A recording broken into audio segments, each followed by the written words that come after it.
Hello, folks. Greg Gilbert, host of Python's Paradise.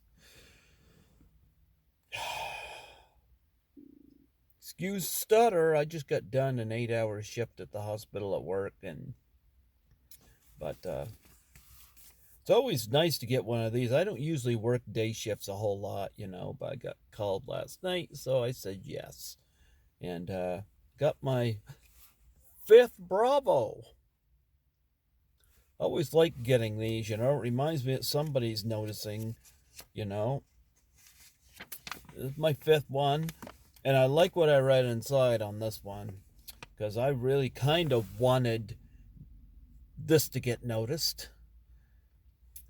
Um, Not that I needed a pat in the back, but it's just that when you try to extend your services, you kind of hope that it's being noticed and appreciated. But it says here, Greg, you went above and beyond to improve the working condition of a fellow staff member when you did not have any coverage. Your pride and commitment to provide the best for our patients and your fellow coworkers is commendable. Thank you. I bring this one up for a different reason because I kind of got something to say about this. I remember that night well. And I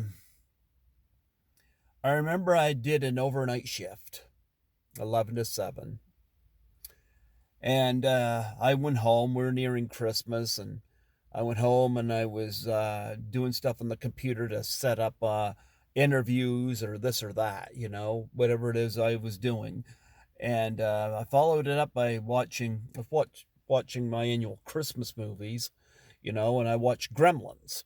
That I remember. And my plan was to go to sleep after that because I wasn't scheduled that day, but my phone rang. And I thought they were calling me for an overnight.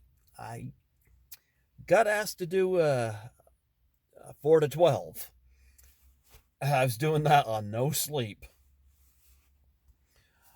But anyway, I went and I did it. Of course, it's my choice. I mean, I could have said no, but I kind of got a little bit of my dad's drive in me. So I went in and I did it. And I remember towards the end of that shift, I was asked to go down to the ER to help a couple of the workers out. Two really good workers. And I went down there, and they had like 4 terminals. Uh, Andy, who's one of the senior workers down there, was doing a C-dip in a terminal, which is, if you think terminals are bad, C-dip terminals are worse. But he was doing that, and Paul, one of the other coworkers, was doing the regular rooms. I love both of these guys. So I went down and I gave a hand to help them get caught up. And come about 11 o'clock, Patrick, one of the overnight staff, comes in for his shift, his 11 to 7 shift overnight. And the conversation came up, was there anybody going to be helping Patrick? Because I think, this is just me, but I'm just going to come out and say it. I've been with the hospital almost a year now, and I think the ER is easily the busiest. I'm not taking anything away from the other units, but for me personally, I find the ER to be uh, the busiest in terms of working. Uh, but anyway, so the conversation went to, whether Patrick is going to have anybody to help him. Because one of the other coworkers was out sick, wasn't going to be in, obviously.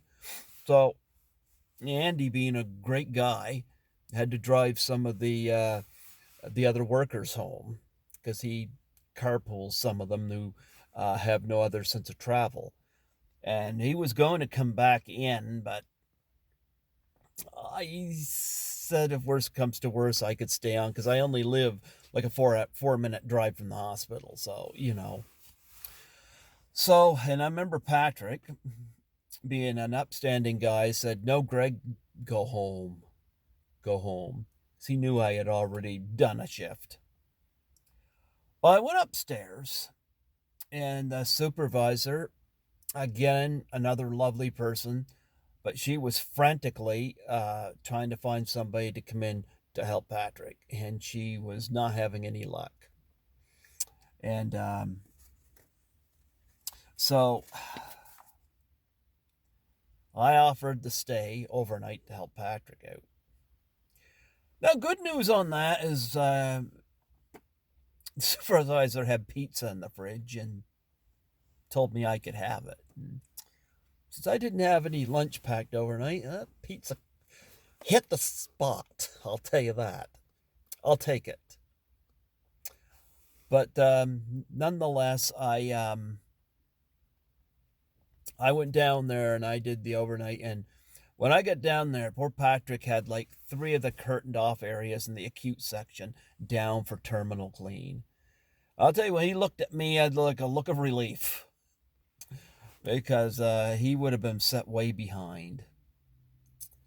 And that was a hard night, and I was a zombie by morning. I bring this up because I want employers to understand something. 2 things here. Number one, don't overwork your staff. And I'm not saying that was deliberate on me. We were short staff. I offered. I didn't live far away. But still, don't overwork your staff and don't leave your staff stranded.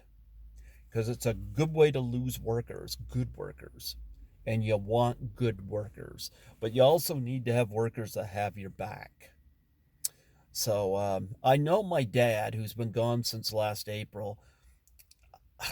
I think a lot about my dad. And I know he would have stayed. Because he used to do a lot of that stuff. He didn't work at the hospital, but he worked a lot of long hours, even after retirement when he went to work at the water plant. And that was after retirement from his other job.